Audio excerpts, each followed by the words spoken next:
আসসালামু আলাইকুম, আশা করি সবাই ভালো আছেন। আজকে বাংলাদেশ শেয়ার মার্কেট নিয়ে আপনাদের সাথে কিছু কথা বলবো, যে কথাগুলো খুবই জরুরি। আপনারা এই কথাগুলো একটু মনোযোগ দিয়ে শুনবেন। আশা করি সকলের সাথে এই সেম জিনিসগুলো হয়েছে। ইভেন আর 99% মানুষ এই জিনিসগুলো এড়িয়ে গিয়ে শেয়ার বাই অ্যান্ড সেল করছে। তো আমি এখন ডিএসইএক্স ইন্ডেক্সে আছি। আমি এই ইন্ডেক্সে ভিডিওটা দিয়েছিলাম আরও 10 থেকে 15 দিন আগে আমার চ্যানেলে। আপনারা চাইলে দেখে আসতে পারেন। এখানে আমি কিছু সাপোর্ট অ্যান্ড রেজিস্ট্যান্স মার্ক করছি, অ্যান্ড মার্ক করার পরে আমি বলে দিয়েছি, দেখেন প্রত্যেকটা দেশের মার্কেট, প্রত্যেকটা দেশের শেয়ার মার্কেট একটা স্ট্রাকচার, একটা up trend, down trend and sideway trend maintain করে চলে। এখন আপ ট্রেন্ড কি, অনেকে বুঝেন, অনেকে বুঝেন না। আপ ট্রেন্ড হলো যখন মার্কেটটা এক লাগাতার, এক্সাম্পল হিসেবে এক্সাম্পল হিসেবে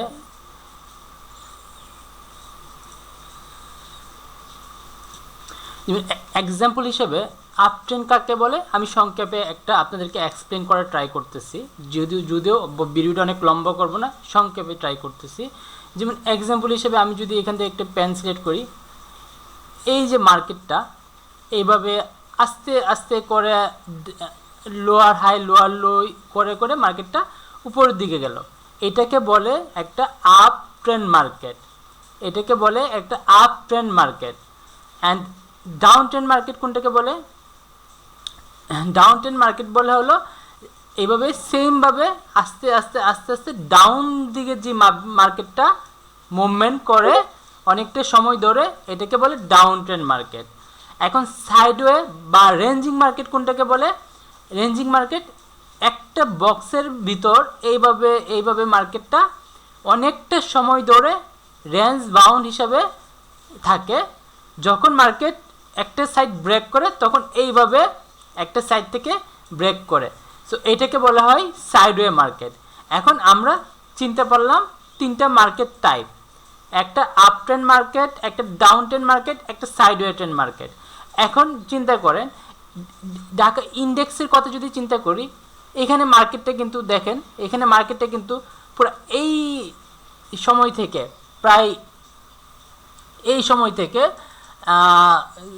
কোন সময় থেকে আমি যদি বলি, ফেব্রুয়ারি 2024 থেকে একদম একদম স্ট্রিক্টলি ডাউন ট্রেন্ডে মুভ করছিল।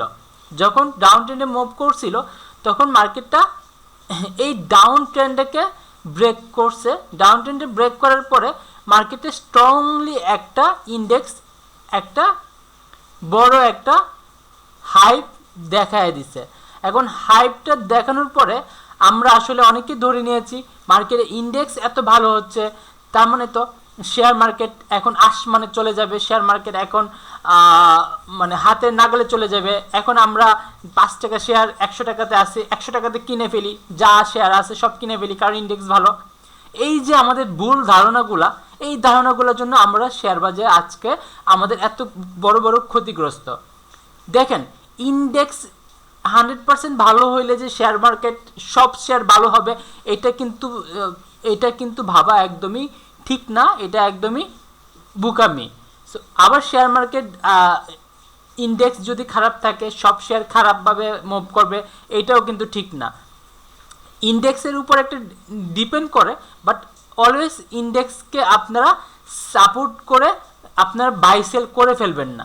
এখন এক্সাম্পল হিসেবে খেয়াল করেন, এখানে মাত্র 1 2 3 4 দিন, 4 দিন ব্যবধানে ইন্ডেক্সটা যে 1 বছর প্রায় 8 মাসে যেই ইন্ডেক্সটা ডাউন হয়েছে, ওই ইন্ডেক্সটা 4 দিন ব্যবধানে আপ হয়ে গেছে।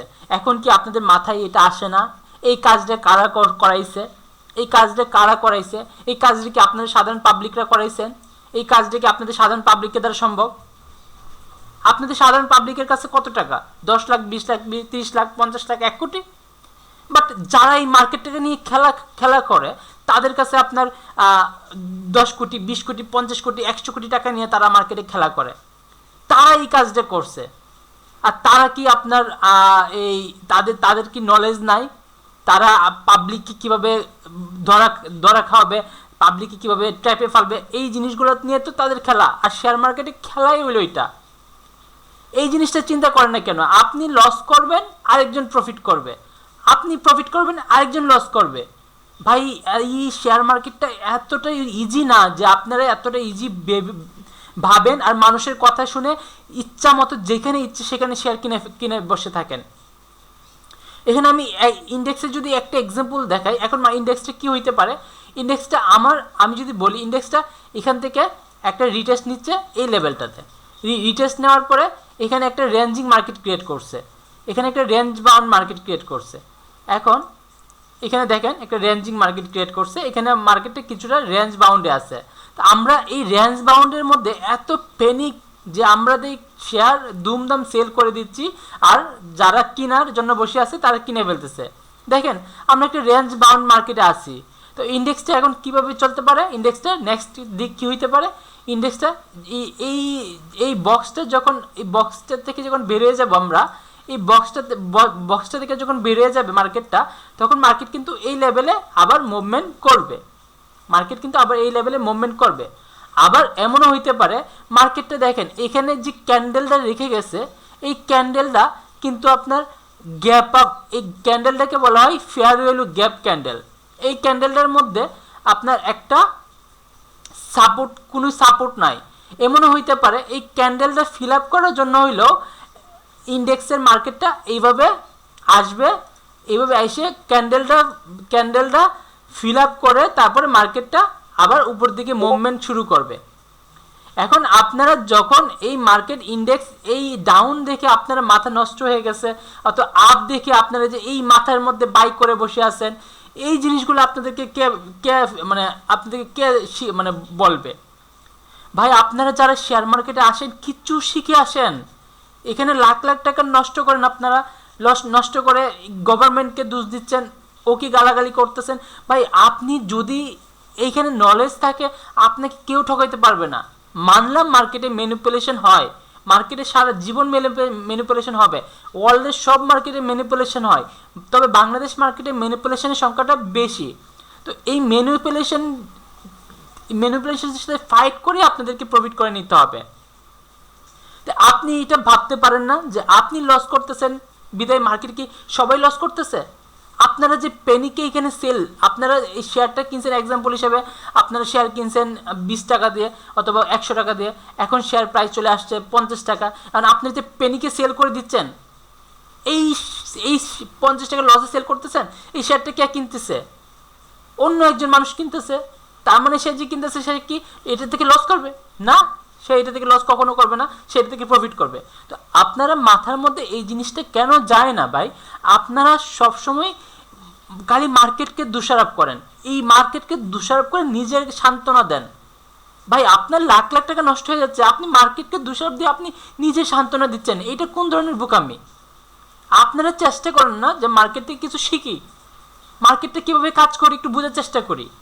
আমরা লাখ লাখ টাকা নষ্ট করতেছি, আমরা একটু মার্কেটে একটু সময় দেই যে মার্কেটের স্ট্রাকচারটা কীভাবে মেনটেন করে, আমাদের কখন বাই করা উচিত, কখন সেল করা উচিত, এই জিনিসটাকে আমরা কখনো করি?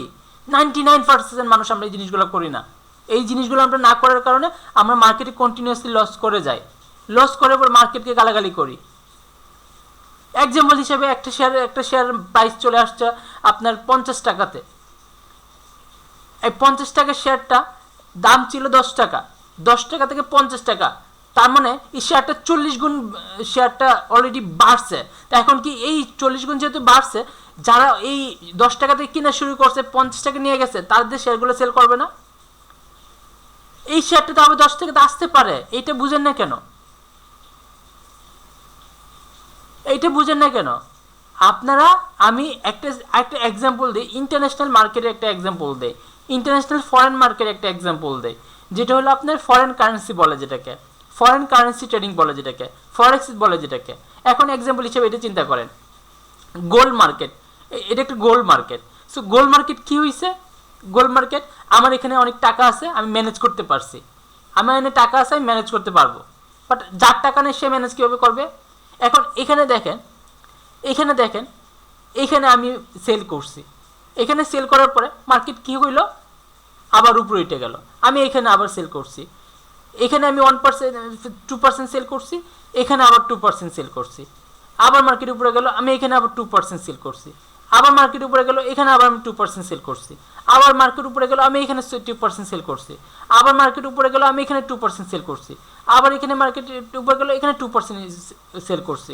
এখন আমার ধারণা মার্কেট যখন ডাউন হবে, এক টান ডাউন এরকমভাবে ডাউন হয়ে যাবে, এক টানের ডাউন হয়ে যাবে, তখন কি আমি প্রফিটে পাবো না? এখন যদি আমি সব সেল করে দিই তো আমি সবটাই লস হয়ে গেল আমার। এখন যদি আমি সেল করে দিই তাহলে তো আমার সবটাই লস। মার্কেট তো এটাই চায়, আপনারা ভয় পান, ভয় পায় সব সেল করে দেন, আপনাদের টাকাগুলো অন্যদের হাতে চলে যাক। সো আপনারা মার্কেটে ধৈর্য ধরতে হবে, মার্কেটে এসে পেনিক হওয়া যাবে না। এই মার্কেটে ধৈর্যের খেলা। এই মার্কেটে যদি আপনি ধৈর্য ধরতে না পারেন, আগেই আসেন না মার্কেটে। এই মার্কেটে যদি আপনি কিছু শেখার চেষ্টা না করেন, তাহলে আগেই আসেন না মার্কেটে। কারণ এই মার্কেটে আপনাকে শিখতে হবে। আপনি অন্তত অন্য কিচ্ছু না শিখেন, আপনি টেকনিক্যাল অ্যানালিসিসটা শিখেন। এই অ্যানালিসিস শেখার জন্য আপনাকে মানে ভার্সিটিতে ভর্তি হতে হবে না, আপনি 1-2 মাস সময় দেন, টেকনিক্যাল অ্যানালিসিস শিখেন, দেখবেন আপনার সব টাকা আপনি কন্টিনিউয়াসলি আপনি প্রফিট করতে পারতেছেন। আপনি কখন বাই করবেন, কখন সেল করবেন, এই জিনিসটা আপনাকে আর কেউ বলে দিতে হবে না। আপনি অন্যের কথা শুনে সেল করতে হবে না, বাই করতে হবে না। আপনারা কি করেন, 90% মানুষ কি করে, এই ব্রোকারের কাছে জিজ্ঞেস করে এখন কোন শেয়ারটা কিনলে ভালো হবে। আরে ভাই, আপনি ব্যাক করেন নাকি? ব্রোকাররা তো আপনাদের কাছ থেকে টাকা আপনাদেরকে হাতিয়ে নেওয়ার জন্য তারা বসে থাকে। তারা কি আপনাকে প্রপার জিনিস বলবে আপনি কোনটা করলে প্রফিট করবেন? ব্রোকাররাই তো একটা বিশাল বড় অ্যামাউন্ট তারা বাই করে সেল করে থাকে। আপনাদেরকে ব্রোকার আপনাকে বলবে যে কখন বাই করবেন, কখন সেল করবেন? আপনাকে প্রপার ইনফরমেশন দিবে? একজন মানুষ গ্রুপে এসে বলতেছে এখন সেল করার জন্য, আপনি দুমদাম সেল করে ফেললেন, অথবা একজন বললো গ্রুপে এসে বললো বাইক করার জন্য, আপনি দুমদাম বাই করে ফেলছেন। আর সে তো একজন ব্রোকারের দালাল হইতে পারে, সে একজন কোনো একটা দালাল হইতে পারে, সে আপনাদেরকে দিয়ে এই পেনিকগুলো ছড়াচ্ছে। একটা নিউজ আসলো, নিউজের মধ্যে একটা ভুল নিউজ দিল, 10,000 টাকা দিয়ে একটা নিউজ পেপারকে কিনে একটা আর্টিকেল বানিয়ে নিউজ দিল, আপনারা পেনিক হয়ে গেছেন। আপনারা চার্ট দেখেন, আপনারা চার্ট অ্যানালাইসিস করেন। সো আপনারা এই জিনিসগুলো না করে আপনারা দিন শেষে এত পরিমাণে হতাশ হয়ে যান, এত পরিমাণে মানুষকে গালাগালি করেন, মার্কেটকে গালাগালি করেন, লাভ নাই। আপনি মার্কেটে গালাগালি করলে আপনি 5 টাকা চলে আসবে না ভাই। আপনি মার্কেটে গালাগালি করে আপনি জাস্ট নিজে সান্ত্বনা দিতে পারবেন যে আমি সান্ত্বনা দিতেছি নিজেকে, যে আমি মার্কেটের দোষ, আমার দোষ নাই। আরে আপনার দোষ নাই কে বলছে? আপনি কিনছেন কোন জায়গায় আমাকে বলেন। আপনি যেখানে কেনার কথা ছিল, এখানে কিনেন নাই, যেখানে না কেনার কথা ছিল সেখানে কিনছেন। আপনি যখন মার্কেট 100 টাকা তখন কিনছেন। এক্সাম্পল, আপনারা যখন একটা শেয়ারের দাম 10 টাকা তখন কিনেন না। এই 10 টাকা শেয়ার যখন 40 টাকা হয়, দুমায় লাফায় পড়েন সবাই কেনার জন্য। সো আমাদের প্রবলেম তো এখানেই, আমাদেরকে শিখতে হবে। আপনারা শিখেন, দেখবেন মার্কেটের স্ট্রাকচার চেঞ্জ হয়ে যাবে, মার্কেট পুরোই চেঞ্জ হয়ে যাবে। তখন ভালো লাগবে আপনাদের শেয়ার বাই সেল করে, তখন আর আপনি এত ভয় পাবেন না। একটা জিনিস আপনারা বুকে হাত দিয়ে বলেন, আপনারা যে বিনিয়োগ করতেছেন, বিনিয়োগ করার পারপাসটা কি? আপনারা বিনিয়োগটা কিসের জন্য করতেছেন, কি ধারা নিয়ে করতেছেন, কারণ কি? এখন আমার বাই করা উচিত নাকি সেল করা উচিত, এই জিনিসটা কি আপনারা বুঝেন? কয়জন বুঝেন? যারা বুঝে তারা প্রফিট করতেছে মার্কেটে। অনেকই গ্রুপে বলা বলি করতেছে আগেই ভালো ছিলাম। ভাই এখন একটা ব্যাংকে যদি আমরা যাই, একটা ব্যাংকে যার 20 লাখ টাকা আছে তাকে 10,000 টাকা ব্যাংক দিতে পারতেছে না, চেক দিয়ে ভাঙ্গা দিতে পারতেছে না, 1 লাখ টাকা দিতে পারতেছে না, ব্যাংকে টাকা নাই। টাকাগুলো কি কে করছে? 2 বছরে কি বর্তমান সরকার এসে নষ্ট করে ফেলছে না খেয়ে ফেলছে? আজব। আমরা আমাদের ওই সব নিজেকে সান্ত্বনা দেওয়ার মতো কথা না বলে আমরা এখান থেকে পেনিক না হই, আমরা ধৈর্য ধরি। আমাদের কেনা বেচাটা আমাদের শিখতে হবে। আমাদের কেনা বেচা শেখার জন্য আমাদের একটু সময় দেই, চার্ট অ্যানালাইসিসগুলো একটু সময় দেই, ইউটিউবে বিভিন্ন ভিডিওগুলো দেখি, বিভিন্ন আর্টিকেলগুলো পড়ি। আপনারা লস করতেছেন, আপনারা জানেন না বিধায় আপনারা লস করতেছেন। বিশেষ করে আপনারা একটু শিখে তারপরে মার্কেটে আসেন। সত্যি একটু শিখে মার্কেটে আসেন, আপনারা ভালো করবেন। আর যদি আপনারা কোনো শেয়ার মার্কেট রিলেটেড কোনো ভিডিও চান, কোনো স্পেসিফিক শেয়ারের ভিডিও চান, যে এই শেয়ারটা কেন কখন বাই করা উচিত ছিল, কেন আপনি লসে আছেন, কমেন্ট বক্সে দেন, আমি ডিটেলসে এক্সপ্লেন করব। এখানে যদি আপনার বাই অথবা সেল ভুল হয়ে থাকে আমি এক্সপ্লেন করব, যদি সঠিক হয়ে থাকে তাহলে আমি ওইটা এক্সপ্লেন করব। সো আশা করি সবাই ভালো থাকবেন। আপনার এই বিনিয়োগ এই শেয়ার বাজারে এসে আসার আগে একটু স্টাডি করেন, একটু পড়াশোনা করেন, একটু অন্তত টেকনিক্যাল অ্যানালিসিসটা শিখেন। এই জিনিসগুলো আপনাদেরকে কেউ বলবে না, আপনাদের কাছ থেকে সবাই, আপনাদের বাংলাদেশ শেয়ার মার্কেট আপনাদের কাছ থেকে সবাই মানে আপনাদেরকে লস করাতেই চাবে সবাই। যারা বিভিন্ন ব্রোকারের মালিক, যাদের হাজার হাজার কোটি টাকা আছে, তারা অ্যানালাইসিস করার জন্য, আপনাদেরকে ট্রেড ফেলার জন্য তারা লাখ লাখ কোটি টাকা, লাখ লাখ টাকা দিয়ে তারা কর্মচারী ভাড়া করে রাখছে তাদেরকে সাজেশন দেওয়ার জন্য। আর আপনি 10 মিনিট খরচ করে একটু এই টেকনিক্যাল অ্যানালাইসিস শিখতে পারেন না। সো অন্যের কথা শুনে যখন আপনি শেয়ার কিনবেন তখনই আপনি ধরা খাবেন, অন্যের কথা শুনে যে আপনি বাই করবেন তখনই আপনি ধরা খাবেন। হয়তোবা সাময়িক 2-1 বার ভালো করবেন, এরপরে আপনি শেষ হয়ে যাবেন। সো মার্কেট কীভাবে চলে, স্ট্রাকচার হিসাবে কীভাবে চলে একটু চিন্তা ভাবনা করেন। মার্কেটে মনে করেন সবাই সবসময় একটা গতিতে চলে না, মার্কেট একটা স্ট্রাকচার মেনটেন করে চলে। এই যে বললাম, up trend, down trend and sideway trend. So এখনও যদি আপনি চিন্তা করেন মার্কেট কীভাবে আছে, মার্কেট একটা মোটামুটি আপ ট্রেন্ডের মধ্যেই আছে, লম্বা সময় আপ ট্রেন্ডে আছে, ছোটো সময় সাইডওয়েতে আছে। সো আশা করি সবাই ভালো থাকবেন, আমার চ্যানেলটা সাবস্ক্রাইব করে পাশে থাকবেন। আর যারা এই জিনিসগুলোর জন্য বুঝে না তাদেরকে শেয়ার করবেন ভিডিওটা। আশা করি যতটুকুই পারে সে উপকৃত হবে। আমার সাউন্ড সিস্টেমটা খুব একটা বেশি ভালো না, এটার জন্য আমি ক্ষমা চাচ্ছি। বাট এমন না যে আপনারা বুঝতে পারবেন না, আপনারা কোনো কিছুর মধ্যে অন্যকে দোষ দিয়ে আপনারা ওই নিজের মনের সান্ত্বনা দিয়েন না, এই জিনিসগুলো খুবই খারাপ জিনিস। আশা করি ভালো থাকবেন, সাবস্ক্রাইব করে পাশে থাকবেন। ধন্যবাদ সবাইকে।